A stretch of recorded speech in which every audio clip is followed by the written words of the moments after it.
जय श्री महाकाल दोस्तों। मैं इस देश के उस नौजवानों पर बात करता हूं जो इस बुद्धि का अगर 10% भी प्रेम अपने माँ बाप के ऊपर अगर करे तो आपका भी जीवन सुधर जाएगा और आपका माँ बाप का जो बुढ़ापा है वो भी सुधर जाएगा। लोग जीवन में ज़्यादा वक्त किसी के पास नहीं है। मेरी छोटे से छोटे 4 बातों का आप अपने जीवन में उतार लो, आपका जीवन जरूर सुधर जाएगा। पहला बात, एक दिन हमको छोड़कर जाना ही है जीवन से। दूसरा बात, मेरे भाग्य में जो है वो मुझे मिलकर ही रहेगा। और तीसरा भाग, जो समय चला गया है वो समय फिर आने वाला नहीं है। चौथी बात, कोई भी काम सोच समझ कर बोलो। कोई बुजुर्ग अपने माँ बाप, अपने बड़ा भाई चाहे अपने बहन, जो सोच करके अच्छे निर्णय बोलेंगे, क्योंकि उसका जो उम्र का जो प्रभाव रहेगा, जो उसको अनुभव रहेगा, ज्ञान रहेगा, वो चीज को सोच करके समझ करके वो आपको रास्ता बताएगा। सब लोग अक्सर देखना, हाय राम, हाय मेरे ये हो गया, मेरा वो हो गया, टेंशन है मेरे को, बहुत ज़्यादा तकलीफ है, परेशानी है, दुख दर्द है, सब कुछ सब लोग आराम से होता है। मगर आप अपना सोच बदलो, चिंतन बदलो। मगर आदमी वही सोचते हैं, ऐसा कैसे होगा, कर्जा कैसे छूटेगा, घर का किराया कैसे पटाऊंगा, बच्चे लोग का फीस कैसे पटाऊंगा। इसी में वो उलझ के रह जाता है।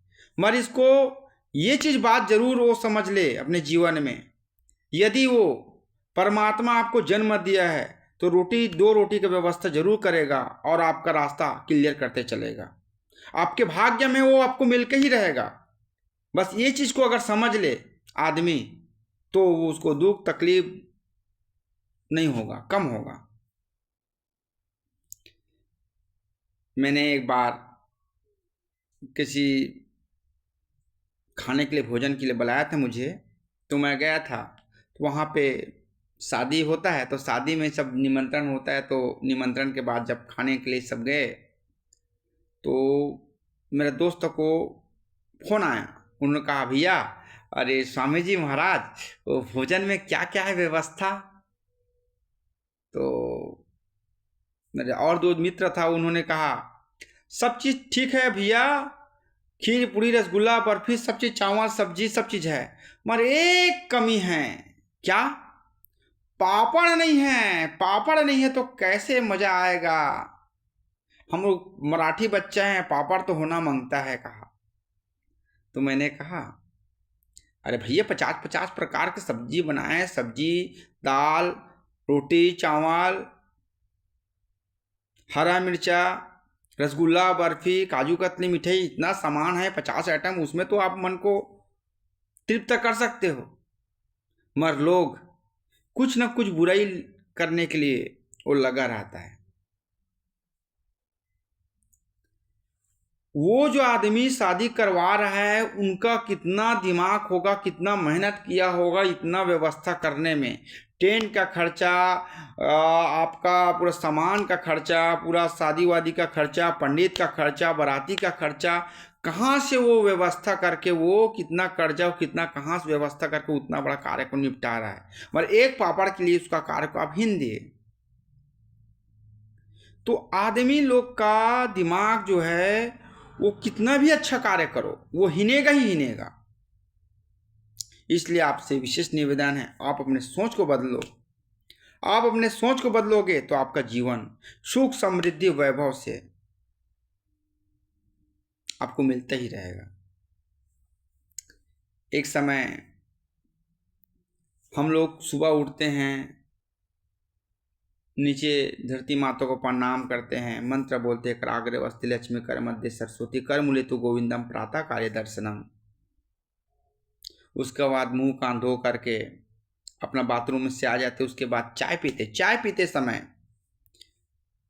कुछ कुछ बात में अपने पत्नी से, बच्चे से झगड़ा करते हैं। इस चीज को आप अपने वाणी को नियंत्रण रखो, क्योंकि सुबह आप झगड़ा करोगे, वो झगड़ा दिन भर उसका जो है प्रभाव वो रहेगा।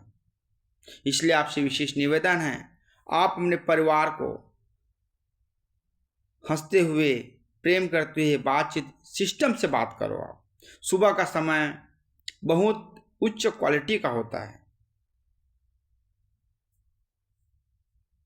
हम लोग सब चीज़ को छोड़ छाड़ के हाय पैसा पैसा आएगा, ऐसा होगा तो पैसा आएगा, ये करूँगा वो करूँगा। मगर पहला बात, सब कुछ छोड़कर जो आपका नित्य कर्म काम है, सुबह उठ के स्नान ध्यान किए और सुंदर पूजा पाठ किए। दूसरा बात, मेरे भाग्य में जो रहेगा वो मुझे मिलकर रहेगा। दुनिया के कोई भी शक्ति मुझे मेरा भाग्य का धन पैसा को नहीं चुरा सकता। जिस प्रकार से बुद्धि ज्ञान रहता है, पैसे को चुरा सकते हैं, मगर बुद्धि जो होता है, ज्ञान होता है, उसको कोई चोर चुरा नहीं सकता है। वो परमात्मा का एक गॉड गिफ्ट होता है। दूसरा जो है संस्कार, अच्छे लोगों के पास रहोगे तो अच्छा संस्कार रहेगा। शास्त्र कहते हैं जैसे खाओगे अन्न वैसा होगा मन। अगर आप खाना सुंदर स्नान करके सुंदर भगवान का राम राम सीताराम जय श्री राम जय श्री कृष्ण भगवान का नाम लेते लेते बनाओगे तो जो भोजन का जो है उसका जो स्वाद है 100% बढ़ जाएगा। बहुत से लोग बोलते महाराज जी आप सब्जी में क्या डालते हो, क्या, जबकि आप लहसुन प्याज कुछ नहीं खाते, हल्दी मिर्चा जीरा सरसों मीठा नींबू, बस उसी का तड़का लगा के बनाता हूँ तो भी स्वाद रहता है, क्योंकि बनाते समय मैं परमात्मा का नाम चिंतन करता रहता हूँ। इसलिए वो जो भोजन है उसमें वो क्वालिटी आ जाता है, कृपा आ जाता है परमात्मा। उसके बाद सुंदर भगवान का भोजन लगाता हूँ, भोग लगाता हूँ, उसके बाद फिर उसको पाता हूँ मैं। और तीसरा बात है, इस सृष्टि में, इस पूरे दुनिया में माँ बाप की पहली पूजा है। आपको जो जन्म दिए हैं, 9 महीना तक अपने गर्भावस्था अपने पेट में माता जो है रखे, आपको कितना दुख सहा, कितना दर्द सहा। कुछ भी तकलीफ होता हो, ज़्यादा गर्म चीज़ नहीं खा पाते, सिंपल खाना खाते, ज़्यादा तेल वाला चटक मटक नहीं खाते। 9 महीने तक बहुत सावधानी से उसको रहना पड़ता है। और आप कितना भी आप बड़े पद में चले जाओ, राष्ट्रपति, मुख्यमंत्री, प्रधानमंत्री, कलेक्टर, बहुत बड़े डॉक्टर, मगर माँ बाप से बड़ा आप नहीं बन सकते। इस चीज़ को जरूर आप समझो। और चौथा काम, जीते जीत कुछ ऐसा सत्कर्म कर लो आप जो मृत्यु के बाद भी, मरने के बाद भी तुम्हारे आत्मा शांति के लिए, तुम्हारे लिए किसी और को या तुम्हारे परिवार किसी को और को पैसा धन किसी चीज़ को मांगने की जरूरत ना पड़े। ऐसे सत्कर्म कर लो, क्योंकि जो आप कर्म अच्छे से करो रहोगे, जो अच्छे कर्म करे रहोगे, अच्छे कार्य करे रहोगे, वो जीवन पर्यंत तक आपका पुत्र, आपका लड़की, आपका पत्नी जीवन में याद रखेगा। उस गांव के लोग, उस गांव में रहने वाले लोग, उस गांव के जितने भी योग्य व्यक्ति है, आसपास क्षेत्र का, वो आपका नाम याद रखेगा।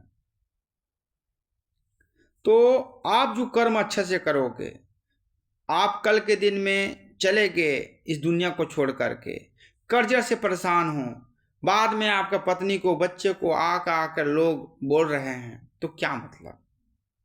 इसलिए सत् कार्य करके चले हो, किसी से कर्जा मत रखे हो। लोग बोलते हैं, हमारे गुरु जी कहते हैं इस जन्म में किया हुआ कर्जा को अगर नहीं छोड़ाओगे तो अगले जन्म में बैल बन करके उसको छुड़ाना पड़ता है। जो आदमी का कर्ज लगे रहोगे, वो आदमी तुतारी लेके पीछे पड़ता, कोर्रा से मार मार के आपको खेत में खलिहान में काम करवाएगा। तो इस चीज को आप समझो, कर्जा मत करो। कर्जा किए हो तो उसको धीरे धीरे छूटते जाओ, कि आने वाला समय आपका तरक्की का रास्ता रहे। जब मैं कल्याण में आज से 9-10 साल पहले जब कथा कर रहा था बॉम्बे कल्याण में, तो मैं पैदल जा रहा था, तो कहा महाराज जी आप कथा तो बहुत सुंदर करते हो, मगर जीवन का जो बात बताते हो महाराज बहुत कड़वा रहता है, बहुत शब्दाह रहता है।